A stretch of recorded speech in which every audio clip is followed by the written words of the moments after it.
Tim McGraw gave me a guitar when we finished Blindside, and this is the dumbest thing I've ever done in my life.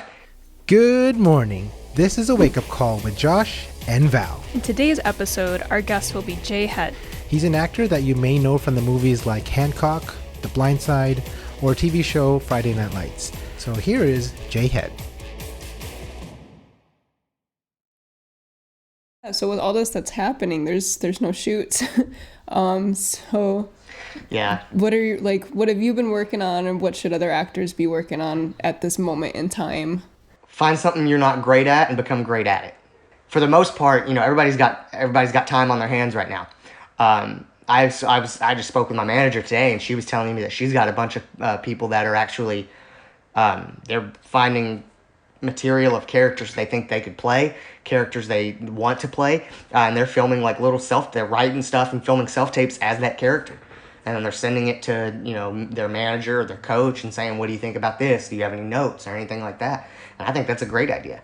Always putting yourself, find something to be doing. I think there's a silver lining in all this this chaos that we're in right now, is that everybody at the end of this should come out with more knowledge or a new skill of some sort, or, something. You got to come out of this with something.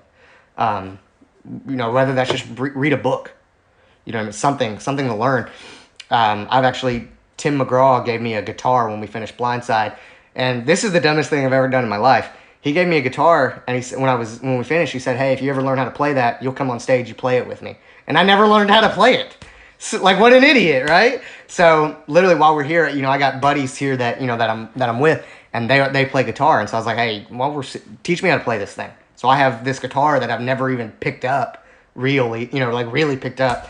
And I haven't put it down since in the last week and a half. Nice. Then we need to email Tim McGraw and film you. Literally, I'm gonna take a picture of it, tweet at him, and be like, "Hey, remember when you told me this? Well, so I'm the getting next ready." time we have concerts again, you gotta be there. So I'm gonna be there. I'm gonna perform on stage with him at some point. There we go. So we'll send him this clip too, and be like, "Look, this is what absolutely. he's doing." But you talked about auditions, and you're helping people with your class, course, workshop. Tell us about that. So I have the coach that found me, his name's Chamber Stevens, and he runs, he calls them boot camps, and he all the time calls me and says, "Hey, I got a kid that he's very much like you. He kind of matches your energy. You think you could come help him out?"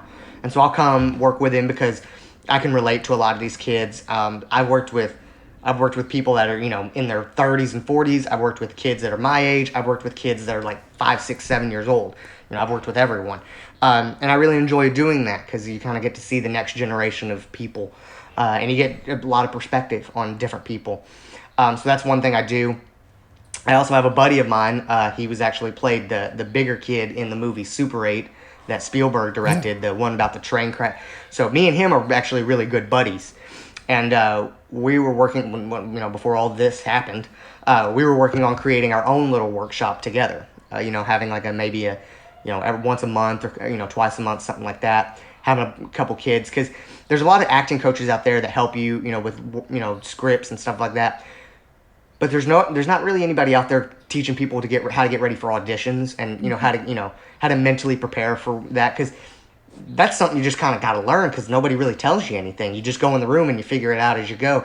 So we kind of want to take that, because he was a kid actor as well. So we want to take all the knowledge and stuff that we've learned over the years, and we want to put it so we can have these kids come in and say, "Look, this is what you got to expect. This is what you need to be doing," and tell the parents, "Look, this is what you can expect, and this is how it goes, and this is what if they say this is what it means," and stuff like that. So that's something we're also working on. We're in the early developments of that. Really excited about it, but we'll see how it goes. When all this is over, at some point, we'd like to, get back to that. That's what. Would you be open to doing this stuff online so that all the kids are Yeah. at school Absolutely. right now? Yeah. No. Absolutely. That's kind of I wish we would have kind of thrown that idea in sooner, but all this happened within days. You know what I mean? Yeah. We were like, we'll just pick it up, regularly. And, if I'd have known it was going to be however long, we would have prepared better for being online. But we know, that's what we know now. The title of our show is called A Wake Up Call. Can you remember a moment where you kind of had your wake up call? You're like, I got to get my stuff together. I gotta, I gotta be focused, determined. Can you remember a time when you kind of had your wake-up call?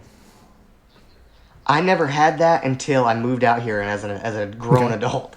Because as a kid, like I said, as a kid, I did enjoy doing it and I did like doing it. But a lot of the times, I did look at it as a chore.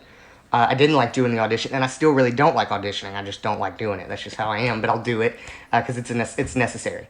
But I got out here, and like for the first year and a half, the way I did it as a kid is I would just go to school, I'd live my life, and then every once in a while I'd get a call from my manager, and it'd be, hey, you have an audition, or hey, we have a thing, or hey, this, or hey, that. Other than that, didn't talk to him. I didn't do that.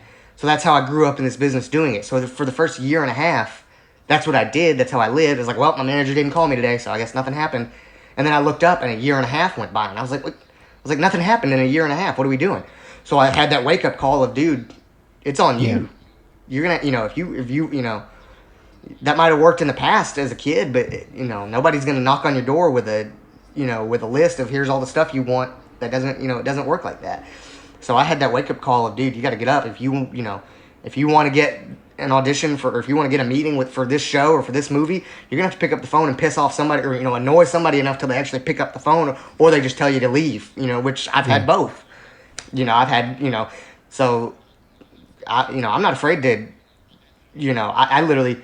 At one point, printed out with a director I'd worked with in the past. I printed out a headshot and resume, and I went and sat outside his office for 8 hours, and literally sat there and waited. I was like, I'll sit here all day until you show up. I was like, because I kept asking my team. I was like, I need 5 minutes with him.